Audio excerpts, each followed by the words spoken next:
నేను యూట్యూబ్ ఛానల్స్లోనే మాట్లాడుతున్నాను తప్ప ఒక పెద్ద శాటిలైట్ ఛానల్ ఏదన్నా పిలిచి శేఖర్ మీ వర్షన్ ఏంటి, ఆ అమ్మాయి మీ మీద నిందేసింది కదా, వాళ్ళు వేసుకుంటారు ఏది ఒక కామాంధుడు క్రూరుడు ఆ మస్తాన్ సాయి తీసిన వీడియోస్ ఇవన్నీ కూడా దాంట్లో కూడా నన్ను కూడా అంటే ఆ ఫొటోస్ నా ఫొటోస్ కూడా ఎక్కడో చోట వేసేసి నన్ను దాంట్లో కలిపేసే ప్రయత్నం అనమాట. ఒక్క మాట అంటే ఒక 45 రోజులు చెంచల్ కూడా జైల్లో ఉండొచ్చిన ఆవిడ ఇప్పుడు ఏమన్నా దేశ సేవ చేసిందా, కనీసం ఏమన్నా ఉద్యోగం చేస్తా, ఏమీ లేదు. బ్లాక్మెయిలింగ్ కేసులు ఉన్నాయి, ఎక్స్ట్రాషన్ కేసులు ఉన్నాయి, ఇన్ని కేసుల మధ్యలో ఉన్నాయి. ఈవెంట్ని కూర్చోబెట్టి గంటలు ఇంటర్వ్యూలు చేస్తారు, ఇది చేసుకుంటారు. ఆవిడ ఒక మనిషి మీద నిందేసినప్పుడు అడగాలి కదా నన్ను వచ్చి మీ వర్షన్ ఏంటి శేఖర్ భాష అని ఒక్క ఛానల్ అడిగిందా, అక్కడే మీరు చూడొచ్చు clear cut biasness, biased, very biased. అంటే టైం ఇస్తలేరు కూడా అనుకోవచ్చు కదా. నీకే టైం ఇచ్చాను, వాళ్ళు అడిగితే ఎందుకు టైం ఇవ్వను? అంటే శాటిలైట్ ఛానల్స్ పట్టించుకుంటలేదు, శేఖర్ భాష వర్షన్ వింటలేదు అసలు. క్లియర్ కట్ గా మరి ఆవిడ డబ్బులు కమ్ముడిపోయారా, లేకపోతే ఆవిడ చెప్పినట్టుగా మీడియా కాప్స్ ఉంచుకున్నట్టుగా వాళ్ళని కూడా ఉంచుకుంటుందా? మరి దేనివల్ల వాళ్ళు అవతల వాళ్ళ వర్షన్, మీరు అన్బయాస్డ్ ఛానల్, మేము ఇరు పక్షాలు వింటాం, రెండు పక్షాల వాళ్ళకి వినిపిస్తాం, ఇదే కదా మీరు చెప్పుకునేది. మరి ఎక్కడ శేఖర్ భాష వర్షన్, ఎక్కడ మీ ఛానల్లో శేఖర్ భాష కనబడ్డాడు? మీకు ఒక విషయం చెప్పనా, లిటరల్లీ నేను చేసిన ఇంటర్వ్యూ కూడా డిలీట్ చేశారు వాళ్ళు. ఓకే, నిజాలు ఎక్కడ బయటకు వస్తాయని చెప్పి. ఏ ఛానల్ అది? ఒక ప్రముఖ ఛానల్, శాటిలైట్ ఛానల్లో మీ ఇంటర్వ్యూ, నా ఇంటర్వ్యూ ఆ నెక్స్ట్ రోజు నుంచి కనబడదు. అదేంటి 5 నిమిషాలు వచ్చింది, ఆ ఇంటర్వ్యూ తర్వాత కనబడలేదు. అంటే ఆ రేంజ్లో పోలీసుల్ని రిపోర్టర్ని ఉంచుకోవడమో, లేకపోతే ఆవిడ చెప్తున్నాడు, ఆవిడ ఏమందంటే కాప్స్ని ఉంచుకున్నట్టుగా మిమ్మల్ని కూడా ఉంచుకుంటాను, అలా మరి ఏం చేసిందో తెలియదు, ఆవిడ మోచేతి కింద నీళ్ళు తాగుతున్నారో తెలియదు. ఎందుకు ఆవిడ నా మీద నిందేసినప్పుడు నాకు నిందని ఎక్స్ప్లెయిన్ చేసుకునే అవకాశం మీరు ఎందుకు ఇవ్వరు? ఆవిడ 800 మంది అంది ఆ రోజున, తర్వాత 600 మంది అన్నారు, 300 మంది అన్నారు, ఒక తెవతో 900 మంది అంటే దారిలో కట్ చేస్తే ఈవిడొచ్చి తర్వాత ఫైనల్గా 44 మంది అంది. ఇప్పుడు పోలీస్ రిపోర్టర్లో 6 మంది. ఇవాళ ఇదే పెద్ద ఛానల్స్ పోలీస్ రిపోర్ట్ తీసుకొని 6 మంది అని చెప్తున్నారు కదా, చాలా క్లియర్ కట్ గా. మరి ఎంత డ్యామేజ్ చేశారు వీళ్ళు? లావణ్య ఏం చెప్తే అది తీసుకొచ్చి మోసుకొని అక్కడ అందరికి వినిపించారు. ఇవాళ నిజం తెలిసేటప్పటికీ ఒక్కడు మాట్లాడు, తప్పైందండి క్షమించండి మేము తప్పేసాము ఆవిడ మాటలు నమ్మి.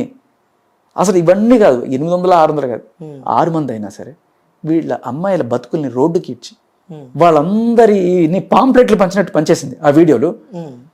వాళ్ళ జీవితాలు ఏం కావాలి? ఎక్కడో పెళ్లి చేసుకుని సంవత్సరాలు చేసుకుంటున్నారు, వేరే దేశాల్లో పెళ్లిపోయి ఎప్పుడో ఫోటోలు ఇవన్నీ తీసుకొచ్చి అలా ఇచ్చేస్తే, అంటే మీరేమో వాళ్ళ జీవితం ఏం కావాలని చెప్పి మీరు చెప్తున్నారు. లావణ్య వర్షం చూసుకుంటే ఇంకెంతమందో నాశనం అవుతున్న ఆడపిల్ల జీవితాలను కాపాడినా నేను లావణ్య అంటుంది. ఎక్కడా ఒక్క ఆడపిల్ల రావాలి కదా, అవును మస్తాన్ సాయి నన్ను మోసం చేశాడు, మస్తాన్ సాయి నన్ను ఇది చేశాడు అని చెప్పి రావాలి కదా. మరి మస్తాన్ సాయి బాధితులు అని చెప్తున్న ఈవిడే మమ్మల్ని బాధించిందని చెప్పి వాళ్ళు చెప్తున్నారు. మస్తాన్ సాయి బాధితులని ఈవిడు వాళ్ళని రక్షించేసే వీళ్ళని రక్షించే, నువ్వు రక్షించడం ఏంటి, నువ్వే కదా నన్ను టార్చర్ చేసిందని చెప్పి వాళ్ళు అంటున్నారు. ఆ స్వాతి కావచ్చు, ప్రీతి కావచ్చు, ఇంకొక అమ్మాయి మొన్న రీసెంట్గా పేర్లు బయటగా చెప్పుకోకుండా వీళ్ళందరూ కూడా 4 అమ్మాయిలు క్లియర్ కట్. అందులో 2 అమ్మాయిలు కేసులు పెట్టారు, లావణ్య మమ్మల్ని బ్లాక్మెయిల్ చేస్తోంది ఇవండి వీడియోస్ అన్ని పెట్టుకొని అని చెప్పి. లిటరల్ కళ్ళ ముందు కనబడుతున్నాయి కదా, కానీ అవి ఎక్కడ కూడా ఈ పెద్ద ఛానల్స్ బయట పెట్టవు. ఎందుకంటే మోచేతి కింద నీళ్ళు తాగుతున్నారా లేకపోతే ఉంచుకుందో తెలియదు. లిటరల్లీ ఆ ప్రీతి గోళ ఎందుకు వినపడదండి? లేకపోతే కనుమరుగు అయిపోయింది, ప్రీతి లేదు అని చెప్పి అంటున్నారు. మరి కనుమరుగైపోవడం ఏంటండి బాబు, అమ్మాయి బాగానే ఉంది, ఏదో ఆపరేషన్ కోసం వెళ్ళింది అంటున్నారు కొంతమంది. ప్రీతి ఎక్కడికో వెళ్ళిపోయింది, ప్రీతి కనిపిస్తలేదు అని చెప్పి కూడా అంటున్నారు. అంటే 24 గంటలు ఈవిడలాగా బయటకు వచ్చి పోరాడే ఇది ఉండదు. సో నేను ఒక్కనే గట్టిగా వినిపిస్తున్నాను ఇవన్నీ కూడా, కానీ చాలా క్లియర్ కట్గా ఇప్పుడు ఒక పెడలర్కి ఇంత మైలేజ్ కూర్చోబెట్టి ఆవిడ ఇంటర్వ్యూలు తీసుకోవడము, ఆవిడ ఏం చెప్తే అది హెడ్లైన్స్లో రావడము, ఆవిడ వేసే నిందరే నిజం. అంటే 45 రోజులు పెడలర్గా చెంచల్గూడ జైల్లో ఉండొచ్చిన మహిళ నన్ను మోసం చేస్తున్నాడు అని రాజస్థాన్ మీద కేసు పెడితే కేసు అవుతుంది, మస్తాన్ సాయి మీద కేసు పెడితే కేసు అవుతుంది, నన్ను చంపేశాడంటే. ఈవిడ కేసు హిస్టరీ ఆల్రెడీ 7 8 ఎఫ్ఐఆర్లు ఉన్నాయి. ఈవిడ అయినా వెళ్ళి కేసులు పెట్టగలుగుతుంది, వాళ్ళు ఎఫ్ఐఆర్లు చేస్తూనే ఉంటారు. అండ్ ఆవిడ ఏం చెప్తే అదే మహా నిజం అనుకున్నట్టుగా అసలు ఆవిడ పాత హిస్టరీని కూడా బయట పెట్టరు. ఇదే మీడియా ఛానల్స్ ఒకప్పుడు లావణ్య 45 రోజులు చెంచల్గూడ జైల్లో ఉండొచ్చింది, జల్సాలకు అలవాటు పడి 300కి గోవాలో కొని అమ్ముతుందని ఇవన్నీ చెప్పారు కదా. అదే మీడియా ఛానల్స్ ఎందుకు ఇప్పుడు నిజస్వరూపాన్ని బయట పెట్టలేకపోతున్నారు? లిటరల్లీ అమ్ముడుపోయాయి. ఎందుకు? వేరే వర్షన్ సరే పోనీ మీకు ఆవిడ మీద సింపతి ఉందనుకుందాం, జనాల ఇప్పుడు ప్రపంచమంతా ఫు చి అని ఊస్తున్నా కూడా ఇట్లా తుడుచుకొని లావణ్య కన్నీళ్లు కార్చింది, లావణ్య క్షమించమని అడిగింది అంటే ఆవిడని జాకీలేసి లేపుతున్నారనమాట. నేను తప్పని ఒప్పుకున్నాను కదా, ఇంకా నన్ను తప్పుని ఒప్పుకుంటే ఒప్పుకుని జైలు పో, నువ్వు చేసిన తప్పులు నువ్వు బ్లాక్మెయిల్ చేసావు, తప్పుడు కేసులు పెట్టావు, తప్పుడు కేసులు పెట్టేసి ఇవాళ వాళ్ళు చెప్పారని పెట్టాను వీళ్ళు చెప్పారని పెట్టా అంటే ఎవరు చెప్పారని పెట్టినా నీ వల్ల ఒకళ్ళు సఫర్ అయ్యారు కదా. రాజుతారు నీ వాళ్ళు క్షమించి నేను ఆ అమ్మాయి ఎవరో చెప్పిందని పెట్టాను అంటే ఆ అమ్మాయి పెంట తినమంది అంటే నువ్వు తింటావా? రాజుతారు ఎప్పుడు దొంగ అని చెప్పలే, ఎప్పుడు రాజుతారు గురించి నేను నెగిటివ్ చెప్పలేదు. సో రాజుతారు నా దగ్గరికి రా అని చెప్పి నేను రిక్వెస్ట్ చేస్తా తప్ప రాజుతారు ఏ రోజు పిచ్చోడు రాజుతారు కుక్క పిల్ల నువ్వు రమ్మంటే రావాలి పొమ్మంటే పోవాలండి దానికి కాదు కదా. నువ్వు పెంచుకున్న కుక్క పిల్లే నీ దగ్గరకు వస్తుందో రాదో లేదు, మనిషి అతనికి ఇష్టం ఉంటే వస్తాడు లేకపోతే లేదు. కేసులు పెట్టి బలవంతంగా రప్పించుకోవడం ఏంటి బ్లాక్మెయిల్? దిస్ ఇస్ బ్లాక్మెయిల్ కదా, లిటరలీ బ్లాక్మెయిలింగ్. రాకపోతే కేసులు పెడతా, కేసులు పెట్టి రప్పించుకుంటా.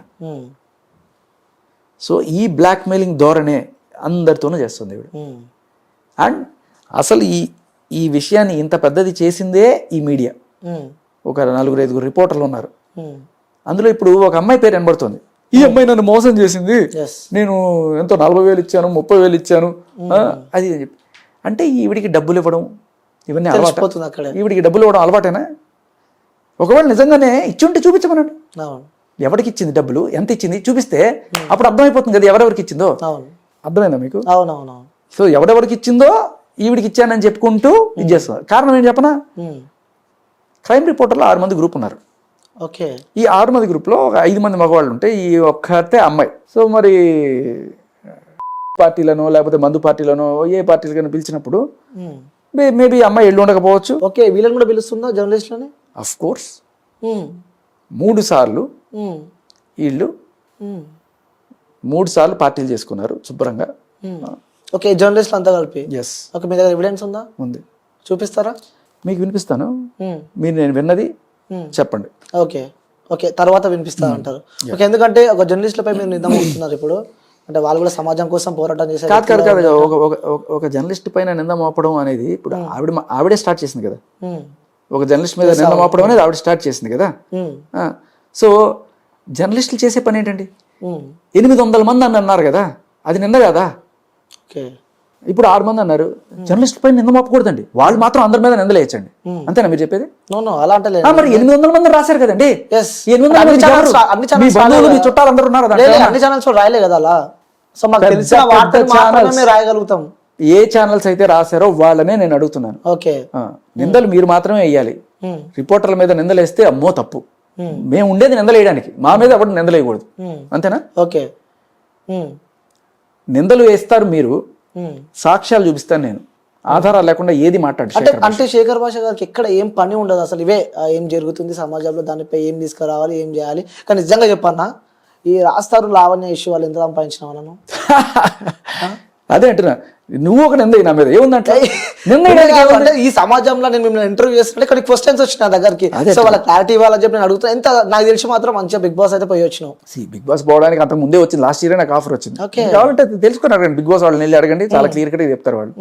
అది ప్రతి సంవత్సరం బిగ్ బాస్ లో ఒక ఆర్జే ఉండి తీరుతాడు.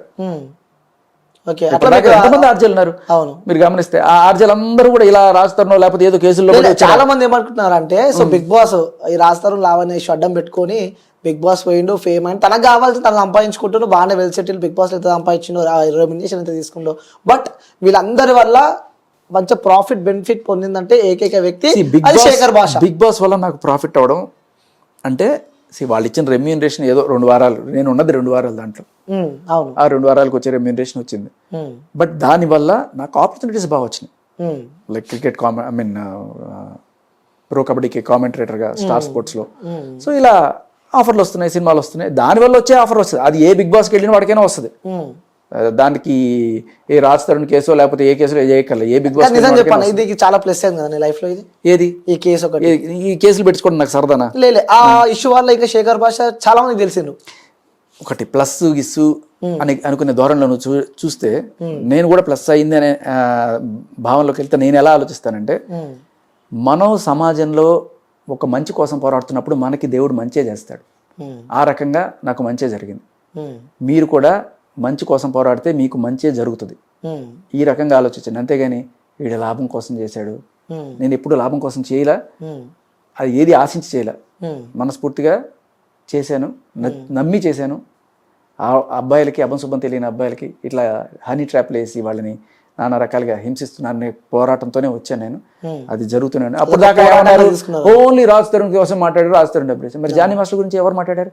కేసు ఎవరు వేయించుకున్నారు? హర్ష సాయి గురించి ఎవరు మాట్లాడారు? గరికపాటి గురించి ఎవరు మాట్లాడారు?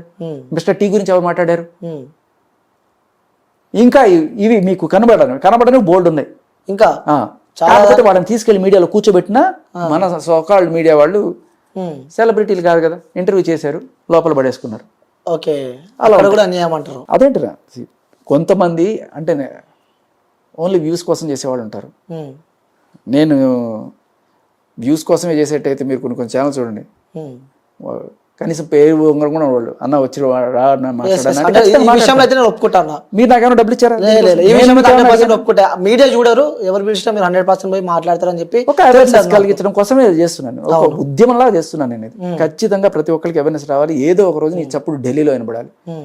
మగాడికి జరుగుతున్న అన్యాయాన్ని ప్రశ్నించాలి. మొగజాతి అని ముత్యం అంటారు. ఏమైనా మీరు మీ పేర్లైనా ఇచ్చుకోండి, నా ఎక్కువ రోజులు కూడా ఉండను దీంట్లో. నేను కరెక్ట్గా ఒక 6 నెలలు చేసేసి వెళ్ళిపోతా.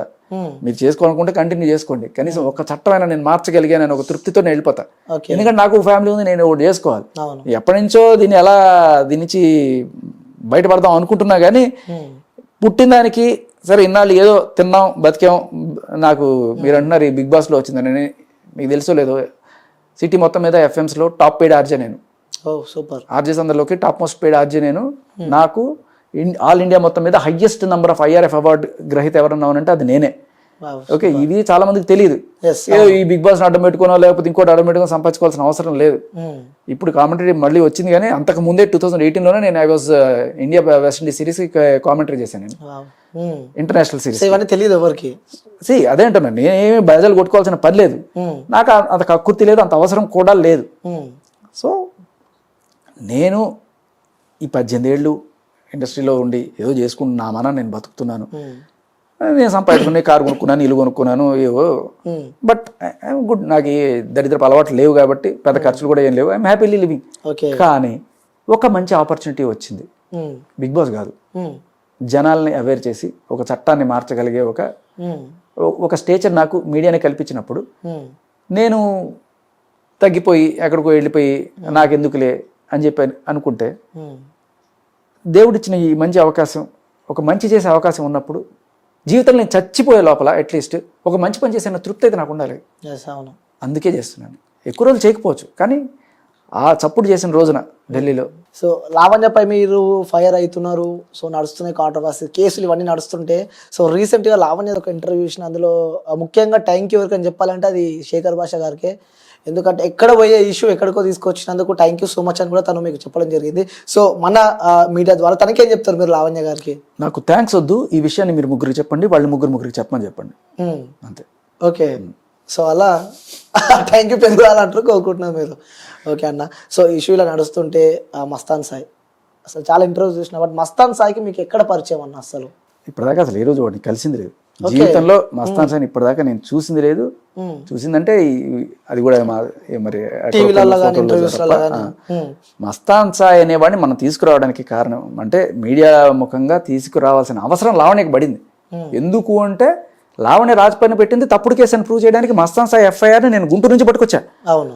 సో అప్పుడు లావణ్య లబోదిబో అని చెప్పి అనుకుంటూ మీడియా ముందుకు వచ్చి ఆ మస్తాన్ సాయికి నాకు ఏం లేదండి, కేసు కాదండి, ఎవరు వాళ్ళు కావాలని పెట్టించారండి, పోలీసులు చేశారండి, మాకు సంబంధం లేదండి, కావాలంటే ఇది మస్తాన్ సాయి నువ్వు ఇట్రా అని చెప్పి ఒక వీడియో కాల్లో తీసుకొని మన ముద్ర చేయలేదు కదా, మన ఫ్రెండ్స్ కదా, అది ఇది అని చెప్పి అప్పుడు మస్తాన్ సాయి అనేవాడు ప్రపంచానికి పరిచయమయ్యాడు. అవును.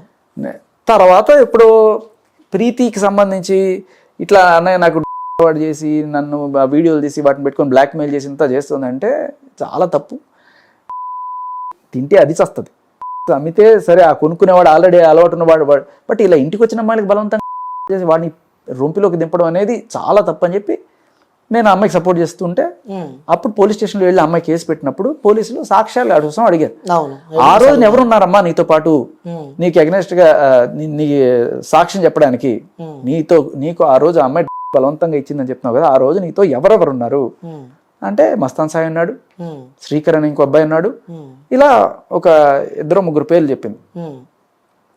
సరే మరి వాళ్ళు ఎవరన్నా వచ్చి సాక్ష్యం చెప్తారా అన్నప్పుడు మస్తాన్ సాయి మీద ఆల్రెడీ పెట్టింది కదన్నయ్య, కేసు తీసేయాలంటే వాడి జుట్టు దాని చేతిలో ఉంది కాబట్టి అది ఖచ్చితంగా మస్తాన్ సాయి బయటకు వచ్చి చెప్పడు అంటే అప్పుడు నేనేం చేశానంటే ఒక పని చేయి, బయటకు వచ్చి చెప్పక్కర్లేదు, మామూలుగా మనం ఒక టీవీ ఛానల్లో ఇంటర్వ్యూ తీసుకున్నట్టుగా కరాటే కళ్యాణ్తో మాట్లాడుతూ మామూలు క్యాజువల్గా మాట్లాడుతున్నట్టు మాట్లాడు, ఏం చెప్తాడో చూద్దాం అంటే అప్పుడు ఖచ్చితంగా చెప్తాడు అన్నయ్య, అప్పుడైతే నిజం ఒప్పుకుంటాడు, బయట అయితే ఓపెన్గా ఒప్పుకోడు కానీ అంటే అప్పుడు కరాటే కళ్యాణ్ ముందు ఈయన ఫోన్లో మొత్తం ఒప్పేసుకున్నాడు.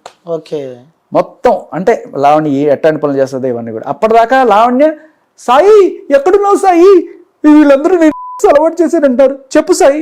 ఒక్క మీడియా ఛానల్ ఇంటర్వ్యూ మీరు చూడండి, నా మీద చెప్పులతో దాడి చేసి ఇదంతా చేసిన అదే మీడియా ఛానల్లో అదే రోజున నేను ఎప్పుడైతే అమ్మాయి చిన్న పిల్లలకి వాడు చేసిన ఇంత చేస్తున్నావు అంటే అప్పుడు ఇప్పటికి ఫోన్ చేస్తా, సాయి చెప్పు సాయి నేను చేసినా అంటే సాయి అంటే నా సాయి చెప్తాడు, సాయి చెప్తే మీరు నమ్మండి అని చెప్పింది కదా. మరి అదే సాయి ఆ రోజున ఇన్ఫార్మల్గా అంటే తెలియదు తనకి మాట్లాడుతున్నాను, మీడియాలో మాట్లాడుతున్నా తెలియదు, మొత్తం చెప్పేశాడు, అవునండి ఇది ఇట్టా పని చేస్తుంది, డ్రగ్స్ అలవాటు చేస్తే, బ్లాక్మెయిల్ చేస్తే అని చెప్పాడు. అప్పటికి అప్పుడు నిజం కదా, నువ్వు అడిగింది సాయినే కదా, అదే సాయి చెప్పాడు కదా.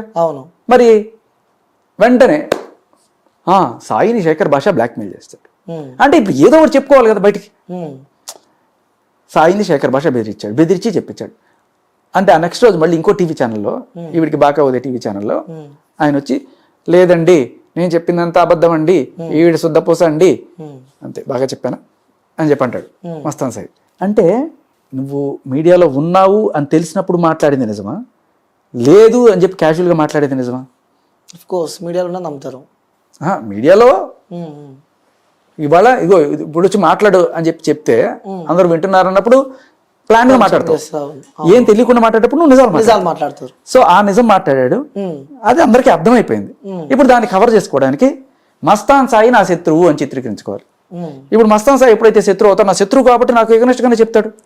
ఆ రోజు దాకా మిత్రుడు పాపం ఆవిడికి ఎగనెస్ట్ గా చెప్పాలని కూడా చెప్పలా, పొరపాటున తెలియకుండా నిజం బయటకి దెబ్బతోటి మస్తాన్ సాయిని శత్రువుగా చిత్రీకరించడం మొదలు పెట్టింది అనమాట. అక్కడ నుంచి స్టార్ట్ అయింది మస్తాన్.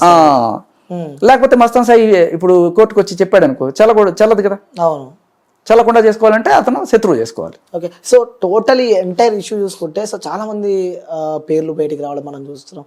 మరి ఇంత పెద్ద ఇష్యూలో ఎవరు అరెస్ట్ కాలే, ఎందుకు అరెస్ట్ కాలే? మస్తాన్ సాయి పక్కన పెడితే ఎవరు జైలుకు పోలేదు, ఎందుకంటే కేసులు తిరుగుతూనే ఉన్నాయి, చుట్టూ తిరుగుతూనే ఉన్నాయి, ఈ సమాజంలో మెసేజ్లు పోతూనే ఉన్నాయి, బట్ ఎవరి మీద యాక్షన్ అయితే కనిపిస్తలేదు. మరి ఎందుకు, రీజన్ బిహైండ్ రీజన్ ఏదో అంటారు? ఎందుకంటే నేను గొడవకు వస్తా, నేను గలీజ్ దాన్ని, నేను కసి రెచ్చగొడతా, రెచ్చగొట్టడం అంటే ఇష్టం. ఎవరితో మాట్లాడుతున్నారు ఈ మాటలు? ఒక వీడియో వైరల్ అయింది రీసెంట్ గా, ఎవరితో మాట్లాడుతున్నారు? ఓకే, పోలీస్ ఆఫీసర్ తో మాట్లాడుతున్నారు. వాళ్ళు ఎందుకు అరెస్ట్ చేస్తారు? ఓహో, వీళ్ళంతా ఒకటే అంటారు మీరు? ఇప్పుడు ఆయన లేకపోతే ట్రాన్స్ఫర్ చేయాల్సిన అవసరమే వచ్చింది ఒక పోలీస్ ఆఫీసర్ని. ఆయన చేశాడా చేయలేదా అని నేను చెప్పాను, సెకండరీయా. కానీ ఈవిడ మాట తీరు ఎలా ఉంది, ఆయన నిజంగా చేసి ఉండకపోవచ్చు. ఆయన ఆ కాల్లో పాపం ఆయన తప్పు పట్టకూడదు మనం. ఆయన కూడా చాలా క్లియర్ కట్గా ఏమంటున్నాడు, నేను వద్దనే అంటున్నాడు, ఆయన ఎక్కడో ఉన్నాను అది అని చెప్తున్నాడు. కానీ ఈవిడ ఏం చెప్తుంది ఇంకో కాల్లో, నేను కాప్స్ని ఉంచుకున్నట్టే. మరి ఆయన కాకపోవచ్చు, ఇంకొకళ్ళు ఎవరైనా ఉండొచ్చు కదా. సో మీకు అడిగిన క్వశ్చన్కి అదే ఆన్సర్. ఎందుకంటే రీసెంట్ గా లేడీ అగోరా అని చెప్పి వచ్చి ఏదో రక్కస్ అంతా క్రియేట్ చేస్తే పోలీసులు వచ్చి ఆమెను తీసుకెళ్ళి ఇంకొకసారి ఇట్లాంటివన్నీ చేసామంటే నేను లోపల వేయాల్సి వస్తుందని చెప్పి గట్టిగా వార్నింగ్ ఇచ్చి చేస్తారు, ఇంకోసారి మీడియా ముందుకు రావద్దు అది అని చెప్పి చెప్పారు. మరి ఈవిడ ప్రతిసారి కూడా మీడియా ముందుకు వచ్చి ఒకసారి చెప్పింది ఇంకోసారి చెప్పదు, దానికితో ఆడపిల్లల జీవితాలన్నింటినీ రోడ్డు మీద పడేసి నేను వాళ్ళని రక్షించానని చెప్పి ఈ బిల్డప్ ఇస్తే తప్పు ఈవిడి కాదు, ఈవిడిని మోస్తున్న ఆ పోలీసుల వాళ్ళది లేకపోతే ఆ రిపోర్టర్లది. ఓకే, ఒక వన్ సైడ్ మొత్తం ఒక సైడ్ ఉంటే కేవలం లావణ్య ఒక్కటి ఇంతగానం చేస్తుందంటే బిహైండ్ వెనకాల ఇంతమంది ఉన్నారే, ఒక 6 మంది రిపోర్టర్లు ఉన్నారే, అంతకన్నా నీకు ఇంకేం కావాలి? ఓకే, సాక్ష్యాధారాలు లేవు కదా ఇంతమంది, ఒక చిన్న ఏంటి సాక్ష్యాధారాలు ఏం లేవు కదా 6 మంది రిపోర్టర్లు అని చెప్తున్నారు కాబట్టి సాక్ష్యాధారాలు ఏం లేవు, సాక్ష్యాధారాలు ముఖ్యాలు. ఈ పాస్ చేయి, నీకు ఇప్పుడు వినిపిస్తా. ఓకే, సో రిపోర్టర్ల వాయిస్ రికార్డింగ్ ఉంది మీ దగ్గర, వినిపిస్తా విని. ఓకే, సో ఇప్పుడు పాస్ చేసిన తర్వాత నేను మీకు వినిపించాను కదా ఒక సాక్ష్యం, మీరే చెప్పండి. మీరు విన్నారు కదా, విన్నా. రిపోర్టర్లతో పార్టీలు 3 to 4 times ఆఖరికి చెప్పి కొంతమంది ఎవరెవరి పేర్లతో సహా ఉన్నాయి కదా. ఎస్ పేర్లతో సహా. సో నేను ఒక ఛానల్ని ఎందుకు బ్యాట్ చేయాలి ఎస్ అనే ఒకే ఒక ఉద్దేశంతో ఇవేం బయట పెట్టట్లే. కానీ సిగ్గుమాలిన జర్నలిజం చేస్తున్నారు. కళ్ళ ముందు ప్రతి ఒక్కరు తూ అని వస్తున్నారు. మీ వీడియోలు చూసి ఆ కామెంట్స్ అయినా చూసుకోండి కనీసం. లేదు అయినా సరే ప్రపంచం అంతా తూ అన్న ఈ 6 మంది జర్నలిస్టులు ఆవిడ మోస్తూనే ఉన్నారు. కామెంట్స్ కనీసం చూసుకోరా. 800 మంది 900 మంది 200 మంది నోటుకు వచ్చిన మాట రాసి ఇవాళ కరెక్ట్గా పోలీస్ కన్ఫెషన్లో బయట పోలీస్ కస్టడీలో మస్తాన్ సాయి చెప్పింది కాదు, పోలీసులు వెతికి మొత్తం ప్రతి ఫోల్డర్ తీసి రిపోర్ట్లో చూడండి మీరు. 6 మంది చూడండి అర్థమవుతుంది. వేరే ఎఫ్ఐఆర్ మర్చిపోయారు. విత్ ఎవిడెన్స్ తో సహా తిరుగుతున్నారు అనమాట. కంప్లీట్ గా ఉంది. నేను ఇదే అంటే ఇప్పుడు